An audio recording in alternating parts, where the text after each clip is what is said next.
Assalamualaikum everyone. Welcome back to my channel and to a brand new vlog.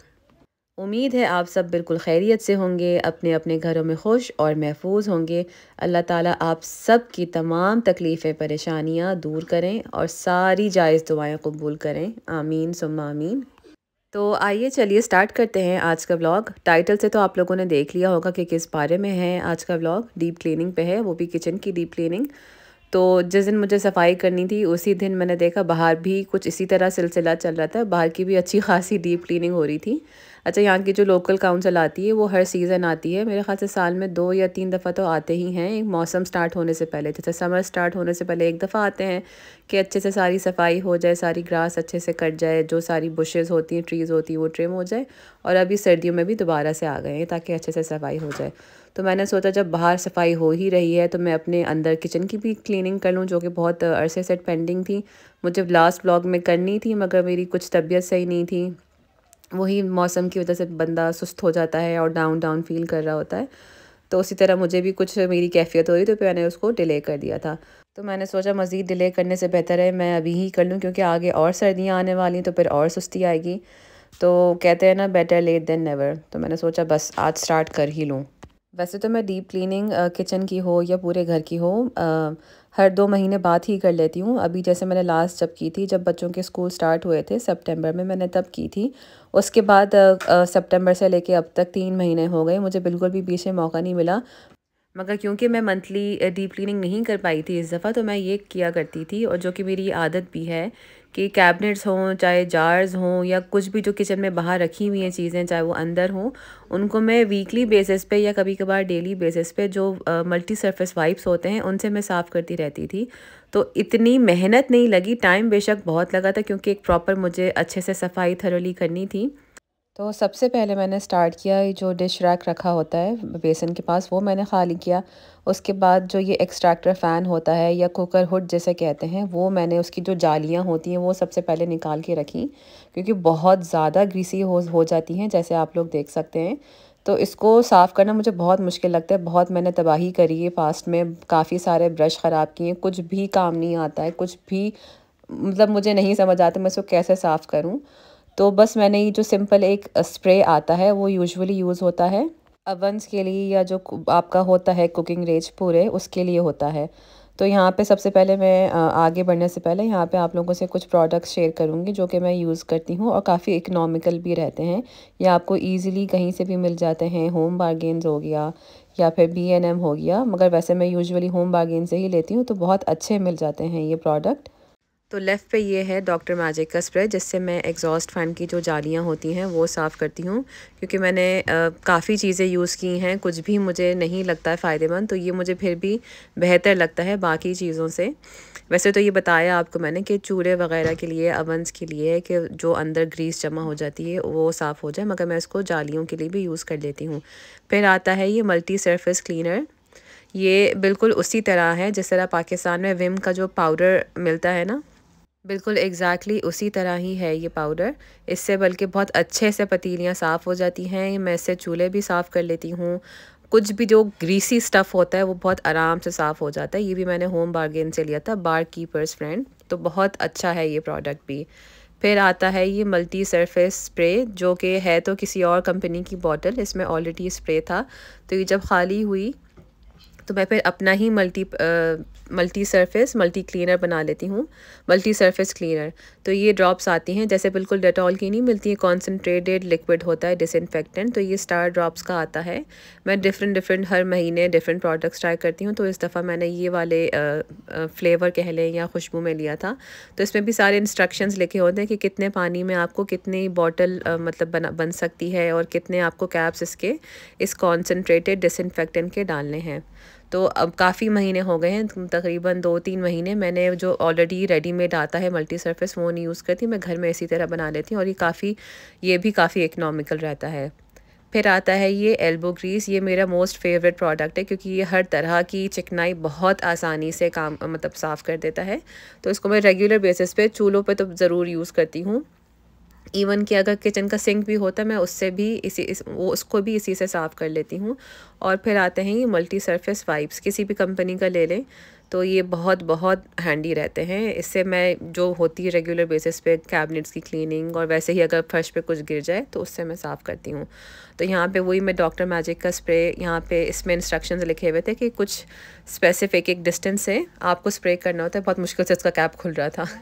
तो खैर यहाँ पे मैंने उसको स्प्रे करके रख दिया था। और मेक श्योर करिएगा कि आप ग्लव्स पहने। यहाँ पे मैं बिला वजह की ख़तरों के खिलाड़ी बनी हुई थी, क्योंकि जब आप एक दफ़ा स्प्रे करते तो आपके हाथ जो हैं काफ़ी चिकने हो जाते हैं और बहुत मुश्किल से फिर साफ़ होते हैं। तो मेक श्योर करिएगा कि आप लोग ग्लव्स पहने। तो इसके ऊपर पहले मैंने स्प्रे कर दिया और उसको रख दिया था तकरीबन 10 to 15 मिनट्स। इतनी देर में मैंने फिर अपना एग्जॉस्ट साफ़ किया था।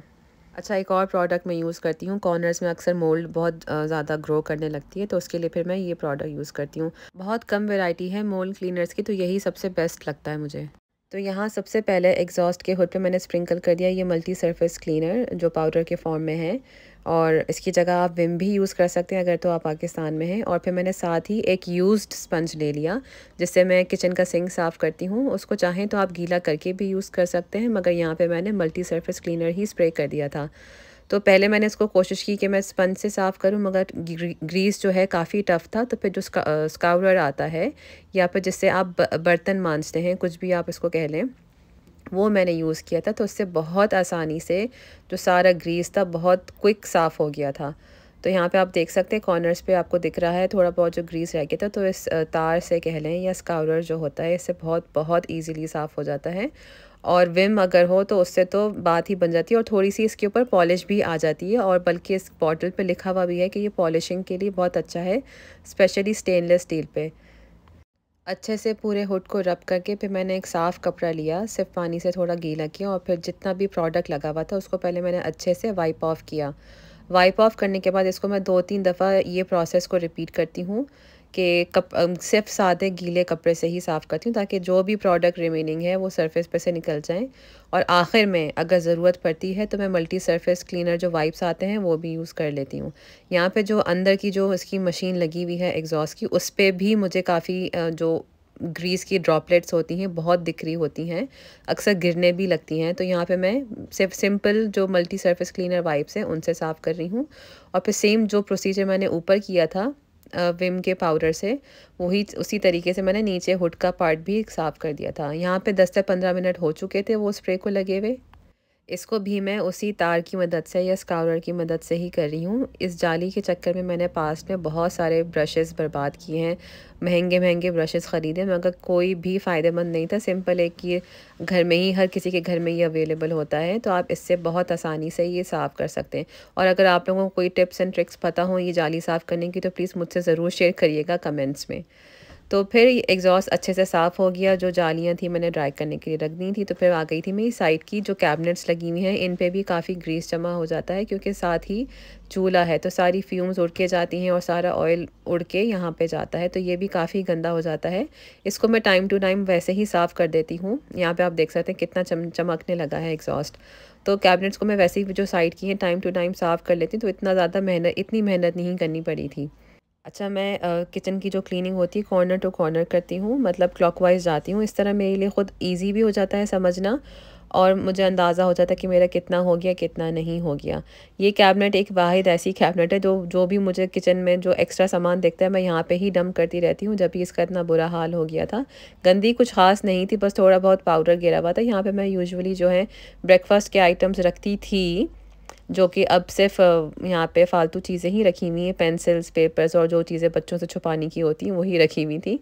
तो बस इसको अच्छे से, मुझे कुछ ख़ास नहीं साफ़ करना पड़ा था, सिर्फ सिंपल मैंने वाइप्स ही लिए थे और उनको अच्छे से फिर अंदर से साफ़ कर लिया था।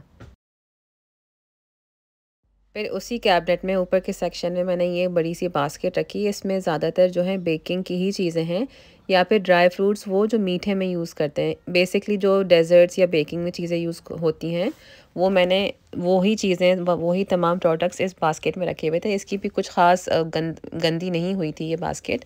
तो इसको भी मैंने सिर्फ़ और सिर्फ मल्टी सरफेस जो वाइप्स होते हैं उनसे कर दिया था। जैसे कि अभी स्टार्टिंग में मैंने आपको बताया कि मैं वैसे ही टाइम टू टाइम सब कुछ वाइप ऑफ करती रहती हूँ, तो मुझे इतनी मेहनत नहीं लगी थी। सारा जो टाइम लगा था मुझे वो रीऑर्गेनाइज़ करने में ही लगा था, और ये देखने थे कि कौन से प्रोडक्ट्स एक्सपायर हैं कौन से नहीं हैं। तो सारा टाइम मेरा इसी में ही गया था। बेशक दिखने में इतना नहीं लग रहा है, मगर अच्छा ख़ासा टाइम लग गया था, तकरीबन आधा दिन इसी में ही गुज़र गया था। और जब ये सब सफाइयाँ हो जाती हैं तो यकीन करें बहुत सुकून मिलता है, बहुत रिलैक्सेशन मिलती है। आई एम श्योर आप लोग इस बात से ज़रूर एग्री करेंगे, क्योंकि देखिए हम लेडीज़ का ज़्यादातर टाइम जो है किचन में ही गुज़रता है। तो वो जगह अगर साफ़ हो तो क्या ही बात हो जाती है, और बहुत अच्छे से बंदा खुशी खुशी काम कर पाता है और दिल लगता है कामों में फिर आसानी से। और अगर किचन फैला हुआ हो तो ज़ाहिर है ना काम करने का दिल चाहे, ना कुछ पकाने का दिल चाहे, सारा जो ध्यान होता है फिर वो गंदगी की तरफ ही जा रहा होता है। कैबिनेट साफ़ करके अंदर से बाहर से, और जो एग्जॉस्ट का होता वो साफ़ करके फिर मैं आ गई थी नीचे के सेक्शन में, ताकि जो भी गंदगी थी वो गिर जाए, फिर मैं ये आके ये सेक्शन साफ़ करूं। तो यहाँ पे जो डेली यूज़ की चीनी पत्ती और कॉफ़ी के जार्स रखे हुए होते हैं, इसको भी मैं सब चीज़ों की तरह रेगुलर बेसिस पे साफ़ करती रहती हूँ, मगर इस तरह हटा हटा के चीज़ें नहीं कर पाती। तो यहाँ पे भी मैं सिर्फ़ और सिर्फ वाइप्स ही इस्तेमाल कर रही हूँ। अच्छा, इससे पहले जब मैंने किचन की डीप क्लीनिंग की थी तो मैंने बाकायदा स्पंज से, और जो मल्टी सरफेस क्लीनर हैं, पाउडर हो गया, स्प्रे हो गया, उससे रगड़ रगड़ के सब कुछ साफ़ किया था। जार्स अंदर से बाहर से अच्छे से साफ़ किए थे। मगर जैसे मैंने अभी आपको बताया, कुछ ज़्यादा गंदा नहीं हुआ था कुछ भी किचन में, तो मुझे सिर्फ़ और सिर्फ वाइप्स की हेल्प से ही मेरे काफ़ी काम हो गए थे किचन के। और क्योंकि पूरे मेरे किचन की कैबिनेट्स वाइट कलर में है, सिर्फ़ और सिर्फ ये काउंटर टॉप ही ब्लैक है, और ये जार्स वगैरह सब कुछ ट्रांसपेरेंट है या फिर वाइट है, तो मुझे वैसे ही उसको साफ़ करना पड़ता है, क्योंकि वाइट सरफेस पे बहुत आसानी से गंदगी दिखने भी लगती है, और जो जमा अगर थोड़ी सी भी होती है बहुत ज़्यादा ऑब्वियस हो रही होती है, तो उसको फिर मैं वैसे ही साफ़ कर रही होती हूँ। एक कॉर्नर कम्प्लीटली डन करके फिर मैं आ गई दूसरी कैबिनेट की तरफ। इस वाली कैबिनेट में मैं सिर्फ़ और सिर्फ मसाले रखती हूँ, साबुत मसाले ऊपर के सेक्शन में, और जो रेगुलर यूज़ के होते हैं पिसे हुए मसाले, और जो सारी सीजनिंग्स होती हैं वो नीचे वाले सेक्शन में। तो इनको भी बस मैं इन जैसे मैंने सारी कैबिनेट्स अभी साफ़ की हैं, इनको भी मैंने सिर्फ़ और सिर्फ वाइप से ही कर दिया था। ये आप देख सकते हैं कि इसके ऊपर कुछ फिंगरप्रिंट्स हैं, जैसे हम फ़ौरन झटपट मसाला निकाला और डाल दिया, तो थोड़े बहुत गंदे ही हो रहे होते हैं ज़ाहिर है हम सब के कुकिंग के टाइम, तो वो सब निशानात पड़ गए थे। तो ये बहुत बहुत ईज़िली इन वाइप्स की हेल्प से बहुत आसानी से साफ़ हो गए थे। वैसे ये जार्स हो रहे हैं चेंज करने वाले, बहुत बुरा हाल हो रहा है, जो इस पे सारा प्रिंट बना हुआ था, लाइन्स बनी हुई थी, वो सब ख़त्म हो चुकी हैं। तो वो भी इंशाल्लाह जल्द ही चेंज करने वाली हूँ। और ये जो रेगुलर यूज़ की कैबिनेट्स होती हैं, ये वैसे ही बहुत जल्दी गंदी हो जाती है। मुझे पता है, मैं अभी साफ़ कर रही हूँ और ये नेक्स्ट डे वैसे ही जल्दी से गंदी हो जानी है, क्योंकि थोड़ा बहुत जो है मसाला बंद करने के बाद भी झड़ रहा होता है, क्योंकि पाउडर फॉर्म में होता है ज़ाहिर है। तो यहाँ पे थरोली क्लीन हो चुकी है कैबिनेट मेरी। अच्छा, इससे पहले जब मैंने साफ़ करी थी बाकायदा मैंने स्पंज से साफ़ करी थी, मगर अभी बस सिर्फ़ और सिर्फ वाइप से हो गई थी आसानी से।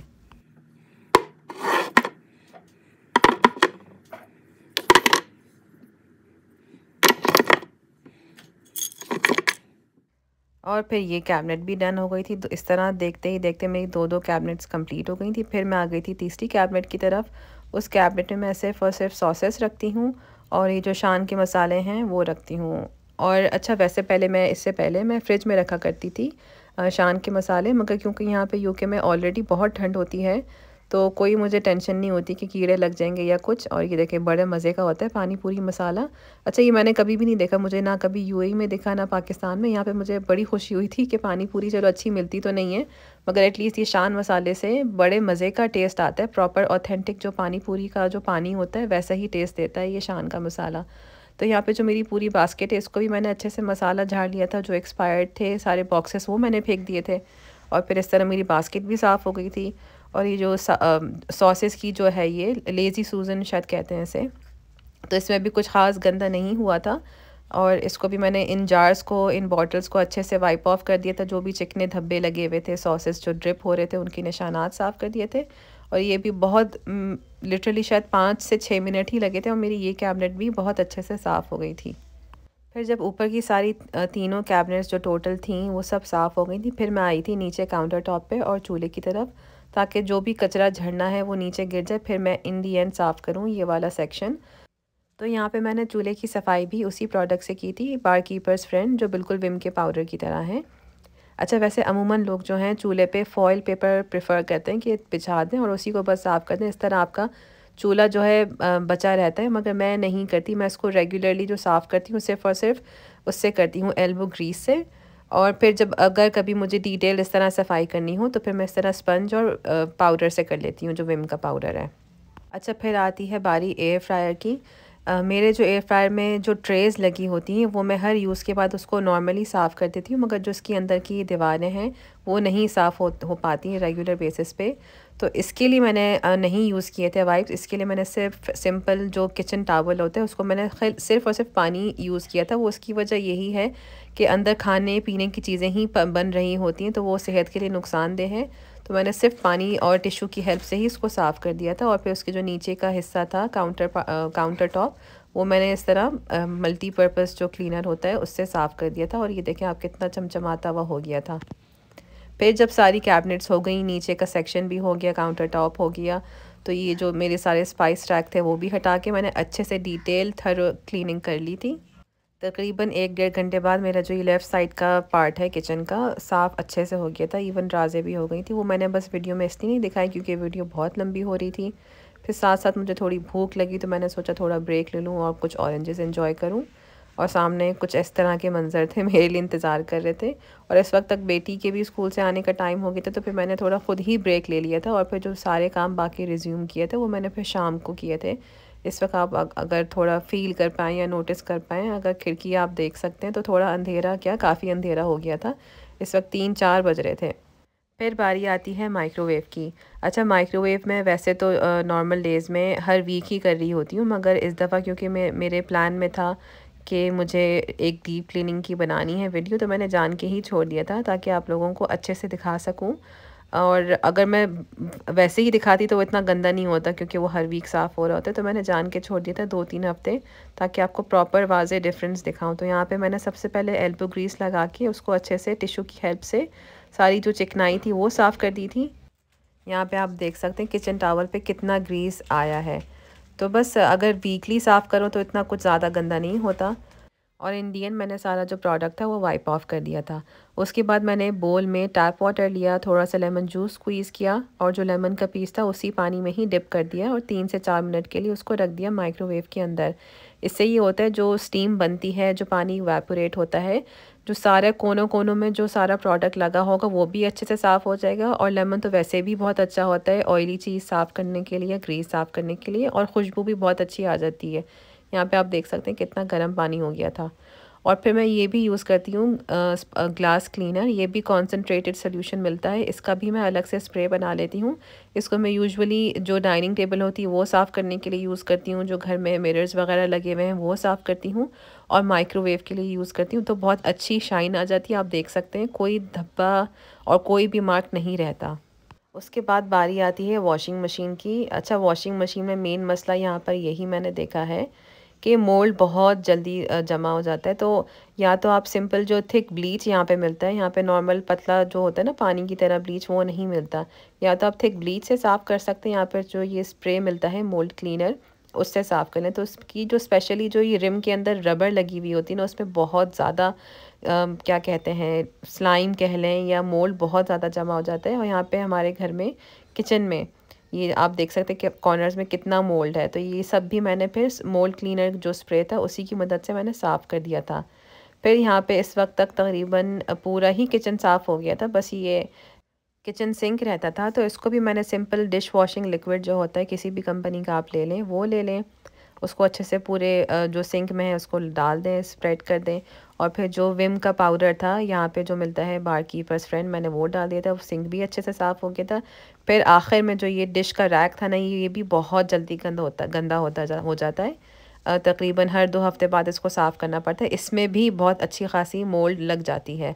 तो ये भी एक एक सुराख में जाके ब्रश आपको यूज़ करना पड़ता है। मैं कभी कभार जो टूथ ब्रश होते हैं मैं उससे भी कर लेती हूँ, मगर अभी कुछ ख़ास ज़रूरत नहीं थी तो मैंने बड़ा जो किचन में रखा होता है मेरे ब्रश, उसी से ही साफ़ कर लिया था। तो यहाँ आके हो गई थी मेरी पूरे किचन की डीप क्लीनिंग डन। और फिर बारी आती है किचन के फ्लोर की। और ये जो सारा आप कचरा देख रहे हैं ना, मैंने सारी जो हम श्योर हर किसी की किचन में वो प्याज की बास्केट होती है, तो वही सबसे ज़्यादा मुझे लगता है किचन पे जो गंद होता है वही करती है। तो उसको मैंने अच्छे से झाड़ लिया था, सारे छिलके निकाल लिए थे। तो यहाँ पे मैं ब्रश की हेल्प से सारे कॉर्नर साफ़ कर रही थी। फिर इन दी एंड मैंने वैक्यूम किया था, क्योंकि मुझे लगता है कि वैक्यूम से जो स्पेशली किचन के कॉर्नर्स होते हैं ना, वो नहीं रीच कर पाता है, बेशक कितनी भी सेक्शन उसकी पावर अच्छी हो। तो मैंने अच्छे से सब कॉर्नर्स उसके साफ़ कर लिए थे किचन के, और फिर मैंने इन दी एंड वैक्यूम कर लिया था और पोछा लगा लिया था। तो ये रही मेरे किचन की फ़ाइनल लुक। आप यहाँ पे देख सकते हैं माशाल्लाह एक-एक चीज़ कितनी चमक रही है, शाइन कर रही है। और अच्छा ख़ासा वैसे इसमें दिन निकल गया था। देखने में तो लग रहा है बहुत जल्दी हो गया था और वीडियो भी कुछ शायद 20 मिनट की ही है, मगर अच्छा ख़ासा पूरा दिन निकल गया था इस क्लीनिंग में। मगर वर्थ इट है क्योंकि आपका 1 डेढ़ महीना आराम से निकल जाता है, इतनी फिर सफाइयाँ नहीं करनी पड़ती हैं आपको। तो मुझे उम्मीद है इंशाल्लाह आप लोगों के लिए ये वीडियो काफ़ी हेल्पफुल रहेगी और आपको ये व्लॉग पसंद भी आया होगा। अगर आप नए हैं चैनल पे तो सब्सक्राइब करना बिल्कुल भी नहीं भूलिएगा। नेक्स्ट व्लॉग तक के लिए टेक केयर एंड अल्लाह हाफ़िज़।